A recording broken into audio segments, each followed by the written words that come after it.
السلام علیکم میرے باشعور دوستوں، آج کی ویڈیو میں پنجاب اسمبلی کے 2 اجلاس ہو رہے ہیں، ان میں سے کون سا آئینی ہے کون سا غیر آئینی ہے، دونوں اجلاسوں میں کیا ہوا، یہ ساری باتیں آج کی اس ویڈیو میں آپ کی خدمت میں عرض کروں گا۔ آپ میری ویڈیوز کو میرے یوٹیوب چینل اور میرے فیس بک پیج پہ بھی دیکھ سکتے ہیں۔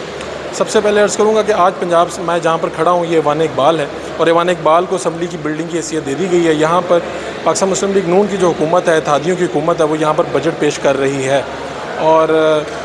دوسری طرف یہاں سے چند قدم دور 1 کلومیٹر کے ایریا کے اندر پنجاب اسمبلی کی نئی بلڈنگ ہے، جہاں پر آج پاکستان تحریک انصاف اور کاف لیگ کے جو اراکین موجود ہیں، اور وہاں پر بھی اسمبلی کا ایک اجلاس چل رہا ہے، جس کی صدارت چودھری پرویز علی کر رہے ہیں۔ اور یہاں پر جو ہونے والا اجلاس ہے، جہاں پر میں کھڑا ہوں اس بلڈنگ میں، سردار دوست مزاری جو ڈپٹی اسپیکر پنجاب اسمبلی ہیں، اس کی صدارت وہ کر رہے ہیں۔ یہاں پر پاکستان مسلم لیگ نون اور ان کے جو اتحادی ہیں، پیپلز پارٹی اور آزاد اراکین، وہ شریک ہوئے ہیں۔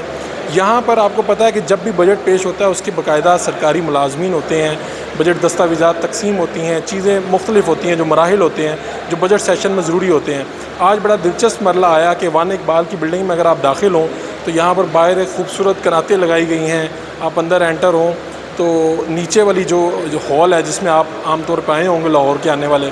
اسی کو اسمبلی ہال کا درجہ، ایوان کا درجہ دے دیا گیا، اور ایک طرف ہمیں اوپر پریس گیلری کی جگہ دی گئی ہے، ایک طرف آفیسرز کو جگہ دی گئی ہے گیلری کی،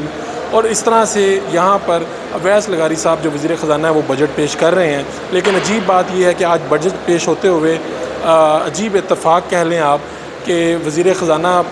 بجٹ پیش کر رہے تھے، لیکن نہ کوئی اپوزیشن تھی، نہ کوئی احتجاج تھا، نہ کوئی ہلا گلا تھا، نہ ہی کوئی بجٹ کی کاپیاں پھاڑی گئیں۔ یہ پہلی مرتبہ میں نے تو اپنی آنکھوں کے سامنے اس طرح سے دیکھا۔ اس سے پہلے وفاق میں بھی ایسا ہوا، لیکن دلچسپ بات یہ ہے کہ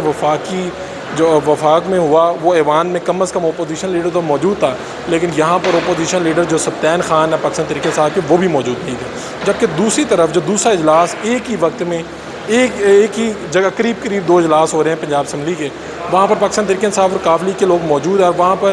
جو حکومتی وزیر ہیں عطاء اللہ تڑ، ان کے خلاف تحریک استحقاق وہاں پر جمع کروائی گئی، نازیبہ اشارے کے خلاف بات کی گئی، اور وہاں پر احتجاجاً تقاریر بھی ہوئیں۔ یہاں پر صرف اور صرف وزیر خزانہ اویس لغاری صاحب نے اپنی بجٹ تقریر کی، اور اس دوران جو اراکین ہیں، وہ جو ڈیسک ہیں، وہ بجا کر ان کو داد دیتے رہے۔ ظاہری بات ہے ان کے پاس اس کے علاوہ کوئی چارہ نہیں تھا، اور میں نے دیکھا کہ لوگوں کی جو دلچسپی ہے وہ اتنی نہیں تھی۔ اس سے پہلے ایک پورا ڈیکورم ہوتا ہے، ایوان جب بجٹ سیشن ہو رہا ہوتا ہے تو احتجاج ہو رہا ہوتا ہے، میڈیا بڑا ہوتا ہے۔ ہم یہاں پر آج ہم لوگ میڈیا کے جو لوگ ہیں وہ یہاں پر کھڑے رہے اور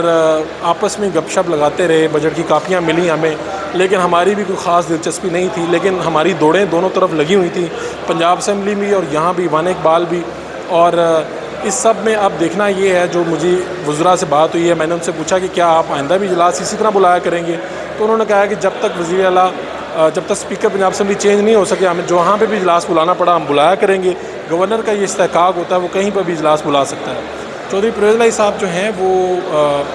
آئندہ آنے والے جو دن ہیں ان میں جو 20 اراکین ہیں منحرف، جو ان کی سیٹوں کے اوپر الیکشن ہونے جا رہا ہے 17 کے بعد، وہاں پر یہ منظر دیکھنے والا ہوگا کہ کیا جو یہ 20 سیٹیں ہیں وہ جیت پائے گی حکومت، یا حکومت یہ سیٹیں لوز کر دے گی، اور اس کے نتیجے میں جو اگر وہ اکثریت نہیں ملتی 20 میں سے، تو پھر جو اسپیکر ہیں پنجاب اسمبلی وہ یہی رہیں گے، ادروائز پاکستان مسلم لیگ نون اپنا اسپیکر لے کے آئے گی اور اس اسپیکر کو گھر بھیج دے گی۔ انشاءاللہ جو اپڈیٹ آئیں گے آپ کے ساتھ شیئر کرتے رہیں گے۔ اپنے میزبان فاروق الرائج کو ایوان اقبال سے، جو اس وقت پنجاب اسمبلی بنا ہوا ہے، وہاں سے اجازت دیجیے۔ اللہ نے